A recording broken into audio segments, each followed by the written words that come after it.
too quiet, and small explosions from Fred and George's bedroom were considered perfectly normal.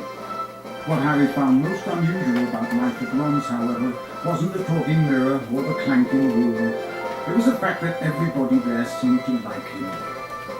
Mrs. Weasley fussed over the state of his socks and tried to force him to eat 4 helpings at every meal. Mr. Weasley liked Harry to sit next to him at the dinner table so that he could bombard him with questions about life with muggles, asking him to explain how things like plugs and the postal service worked. "Fascinating," he would say as Harry talked him through using a telephone. "Ingenious, really. How many ways muggles have found of getting along without magic." Harry heard from Hogwarts one sunny morning about a week after he arrived at the Burrow. He and Ron went down to breakfast to find Mr. and Mrs. Weasley and Ginny already sitting at the kitchen table. The moment she saw Harry, Ginny accidentally knocked her porridge bowl to the floor with a loud clatter. Ginny seemed very prone to knocking things over whenever Harry entered the room. She dived under the table to retrieve the bowl and emerged with her face glowing like the setting sun. Pretending he hadn't noticed this, Harry sat down and took the toast Mrs. Weasley offered him.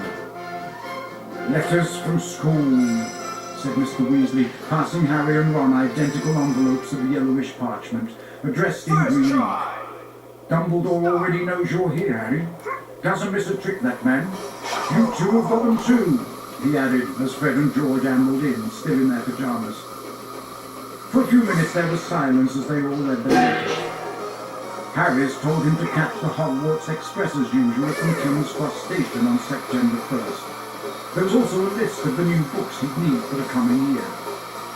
Second-year students will require The Standard Book of Spells, Grade 2 by Miranda Goshhawk, Break with a Banshee by Gilderoy Lockhart, Gadding with Ghouls by Gilderoy Lockhart, Holidays with Hags by Gilderoy Lockhart, Travels with Trolls by Gilderoy Lockhart, Voyages with Vampires by Gilderoy Lockhart, Wanderings with Werewolves by Gilderoy Lockhart, Year with the Yeti by Gilderoy Lockhart.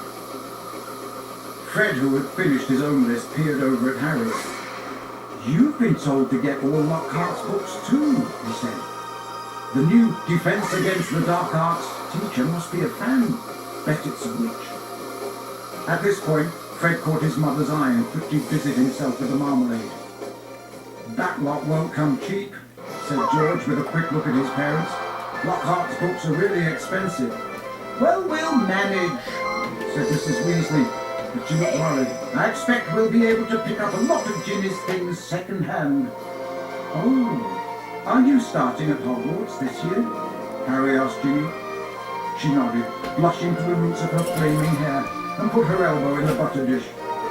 Fortunately, no one saw this except Harry, because just then Ron's elder brother Percy walked in. He was already dressed, his Hogwarts prefect badge pinned to his sweater vest. "Morning all," said Percy briskly. "Lovely day."